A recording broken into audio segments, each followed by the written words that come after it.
Hello everyone, welcome back to my new mini blog. আজকে সকালে প্রায় 10টার দিকে যেতেছি আমি বেল টুকাইতাম। তো ভাবছি যে আজকে দুপুরে বেল শরবত খামো, আর বেলের সিজন এখন শেষ হয়ে গেছে গা। আর আমি এই বছর বেলের শরবত খাইছি না, কারণ প্রত্যেক বছর তো বেলের শরবত খাই, কিন্তু এই বছর খাইছি না। আর এটা হচ্ছে বেল গাছটা, যেটা আমরা বাড়ির লগই বেল গাছটা। তো বাড়ির লগে থাকতেও বেল খাইতাম, পাইছি না। তো একটা ব্যাগ লয়ে লিছি, যদি বেশি বেল পাই তাহলে কেমনে নিমু, এলিগে ব্যাগটা লয়ে লিছি। আর এই দেখো, এই দুটো হচ্ছে আমার বাউন্সার। এটি মানে আমার ফিস ছাড়তোই না, আমি দিদিকে যাবো তারা এইদিকে যাইবই, মানে বাউন্সার মানে কিন্তু জেড প্লাস সিকিউরিটি এটা আমার। তারপর গাছের নিচে আদি সুন্দর সুন্দর দুইটা বেল ফুরেছে। কালকে অত বড় বৃষ্টি হয়েছে রাত্রে, বৃষ্টির মধ্যে বেল ফোরছই না, কারণ সিজনটাও শেষ হয়েছে ঠিকই, বেলও নাই বেশি, খালি দুইটা বেলই পাইছি। তো বড় ব্যাগটা আনছি, ব্যাগটার মধ্যে যদি বেলটা যদি না ঢুকায় তাহলে ব্যাগটাও খারাপ পাবো, এলিগে দুইটা বেল ব্যাগের ভিতরে ঢুকাই এমন যাইতেছি বাড়ির দিকে। তারপরে ফ্রিজও দিয়ে দিয়েছি ঠান্ডা জলের বোতল। এই ঠান্ডা জল দিয়ে সেটা যদি শরবতটা করি, উফ কি টেস্ট হইব, আর তো গরমের মধ্যে ঠান্ডা জলের শরবত। তারপরে আমার দরজাটা বন্ধ করতে সময় দিই এমা এখানে দিয়ে খেজুরের একটা প্যাকেট তৈরি রাখছে, ভিতরে আবার খেজুরও আছে। আমি থাকতে কেমনে খেজুরটি রয়েছে অতদিন। তারপরে এখান থেকে দুইটা লইয়া সুপে সুপে মেরেছি। ও খুব টেস্ট, কবে জানি রাখছিলাম, আমার নিজেরও মন নেই। ফ্রিজ খুলি না প্রায় অনেক দিন হয়ে যাবো, আজকে খালি জল দিছি আমি ফ্রিজও। বাড়ির কাজ সব শেষ করে ওখানে যেতেছি ক্লাবের দিকে। ক্লাবের ফ্লো ফোন করছে, আজকেও বলে ভর্তা খাবো। আর আজকে আমার কইছে যে আমি বাড়ির থেকে বলে শুকনো মরিচ লই যেতাম। তো শুকনো মরিচ আসলো এলিকে লই যাইতেছি, কারণ কালকে যেই বড় বড় কথা কইছে আমার অপমান লেগেছে। আমি বলে বাড়ির থেকে কিছু নেই না, এমন কথাটা ঠিকই।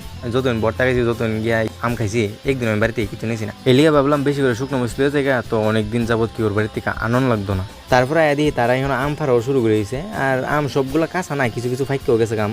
তারপরে এখানে শুরু হয়ে গেল ভর্তা বানানোর প্রসেসিং। তারপরে ভর্তা খাই আসে এখন আমরা মাছের উপরে বয়ে রয়েছি, মাছের একটু ব্যাঙ্গে সিঙ্গে গেছে, এটাও ঠিক করানো লাগবে। তারপরে আজকে ভর্তার ভিডিওটা দেখাইছি না, কারণ তোমরা ভর্তা করবে যে আমি ডেলি তোমরা খালি ভর্তা আম ভর্তই দেখাই, আম ভর্তই দেখাই, আর কিছু দেখাই না। তারপরে ঘন্টাখানেক ওইখানে বয়েছিল, ওখানে যেতেছি বাড়িতে গেছি, এখন বেল শরবতটা বানাবো। আর গরমটা তো অতিরিক্ত, রোদ্রটা এখন ঠিক আছে একটু কমছে, কিন্তু গরম ঠিকই আছে, গরমটা অতিরিক্ত। তো চলো তোমরা এখন বেল শরবত বানাই দেখাবো। তারপরে আদি উমা মহারাজা দিয়ে আমার টেবিলের উপরটা বয়ে রয়েছে, তে মানে আমার টেবিলটা বড়াই বই, ডেইলি ঘুমের থেকে উঠটা দিই টেবিলের মধ্যে তার ফাওয়ার দাগ। তারপরে ফার্স্ট বেলটা ধিরিম করে একটা বাড়ি দিয়ে ফুটাই লেবা।